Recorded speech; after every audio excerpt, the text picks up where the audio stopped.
राजेश सुरेखा जी का सवाल है, वीआरएल लॉजिस्टिक पर 1 साल के लिए नई खरीदारी को सोच रहे हैं और वर्तमान भाव पे अगर इन करंट प्राइसेस पे लिया जाए तो फिर कैसा रहेगा बोनस पे, और मतलब बोनस के बाद ये जो वर्तमान भाव पर इसको लेने के बारे में ये शायद सोच रहे हैं। साथ में इनका ऑब्जर्वेशन है कि इनका प्राइस अर्निंग मल्टीपल अच्छा लग रहा है। क्या आपके हिसाब से ये भी ठीक है अभी जो इसका चल रहा है? इसका साढ़े पी तो 22 का ठीक पी है। चल रहा है अभी, लेकिन बुक वैल्यू के हिसाब से देखें तो फिर मामला थोड़ा सा उतना संतोषजनक नहीं लगेगा। नहीं, इसमें उतनी ज़्यादा दिक्कत अभी तो नहीं है 22 टाइम पे, लेकिन 17 1.32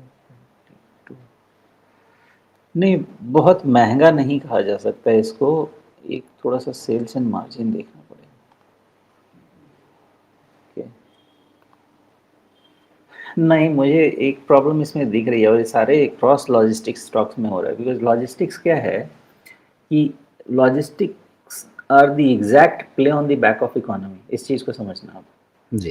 क्योंकि अगर इकोनॉमिक ग्रोथ ये टरीफ इकोनॉमिक ग्रोथ बहुत धड़ल्ले से चल रही थी हमारी, और इंफ्रास्ट्रक्चर पे काम हमारा धड़ल्ले से चल रहा था, लेकिन उसके बाद एक दुर्घटना होती है जिसमें डोनाल्ड ट्रंप नामक इंसान आते हैं और उसके बाद सारी इकोनॉमी ग्लोबली वाट लगा देते हैं। तो हमारी इकोनॉमी जो 7% पे जाने वाली थी अब 6% की तरफ आ रही है। तो जो आपका इकोनॉमी का प्ले था, इंफ्रास्ट्रक्चर मतलब ये जो लॉजिस्टिक्स है ये प्योर इंफ्रास्ट्रक्चर प्ले है ना, प्योर इकोनॉमिक प्ले है, एंड इट टेक्स टाइम ये बिल्ड करने में। अगर आप वीआरएल उठाएं, महिंद्रा लॉजिस्टिक्स उठाएं, टीसीआई एक्सप्रेस एक्सप्रेस उठाएं, सब क्या कर रहे हैं इस समय में? इस समय में सब ऑटोमेशन कर रहे हैं, वेयर हाउस बढ़ाने में लगे हुए, मतलब सम फाइन डे होगा। ये उतना ही सच है जितनी आपकी पीएसयू की रैली, जितनी रेलवे की रैली, जितने डिफेंस की रैली, ये उतना ही सच है। It is the matter of time. Now that time is 3 months और 3 ईयर्स और 10 ईयर्स, ये डिफाइन करना बड़ा मुश्किल है। तो उसके हिसाब से अगर देखा जाए वीआरएल लॉजिस्टिक्स, तो सेल्स में भी आपको रेट ऑफ ग्रोथ कम होता हुआ दिखेगा। और जब अगर आप में सेल्स में रेट ऑफ ग्रोथ कम होता है तो आपको पी अच्छा दिखता है, लेकिन अगर आपका ईपीएस नंबर जो है वो छोटा होता जाता है तो वो पी आपका अपने आप बढ़ता जाएगा, तो जो अच्छा दिख रहा है वो और अच्छा शायद ना रह पाए। तो इसके लिए मुझे क्या लगता है कि लॉजिस्टिक्स वाले सेक्टर में अब मुझे भी ऐसा लगता है कि FY 28 के पहले ज़्यादा एक्सपेक्टेशन रखना नहीं चाहिए, मुझे तो ऐसा लगता है।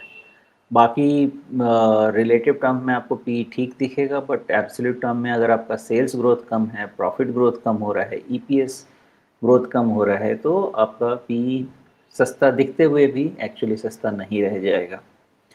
तो मेरा ऐसा मानना है कि VRL logistics some fine day तो इसको फिर से चलना है, दैट सम फाइन डे और some fine year, that is something to be decided and agreed upon.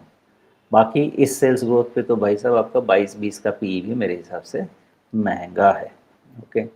अब वीआरएल का फिर इसको समझना कैसे चाहिए? मुझे लगता है लॉन्ग कंसोलिडेशन का स्टॉक है, neither too much of down side not too much of up side. तो डाउन साइड भी मुझे लगता नहीं है कि 250-275 के नीचे कुछ ज़्यादा डाउन साइड रहेगा, इतने में ख़त्म हो जाना चाहिए डाउन साइड। और अपसाइड बिकॉज मैं कह रहा हूँ इकोनॉमी पे प्ले है, तो जैसे जैसे इकोनॉमी का नंबर आता जाएगा, जैसे जैसे आपका इंफ्रास्ट्रक्चर शेयर्स का नंबर, कंपनीज का नंबर आता जाएगा, ये आ, इसका भी प्राइस बढ़ सकता है। बट डाउन साइड ज़्यादा अच्छा है देखना, 250 to 75 के रेंज को आप अच्छे से रीड कीजिए। 250 के नीचे में भी कहानी थोड़ी चेंज होगी, उसके पहले सब कुछ हंकी डोरी रहना चाहिए। ओके।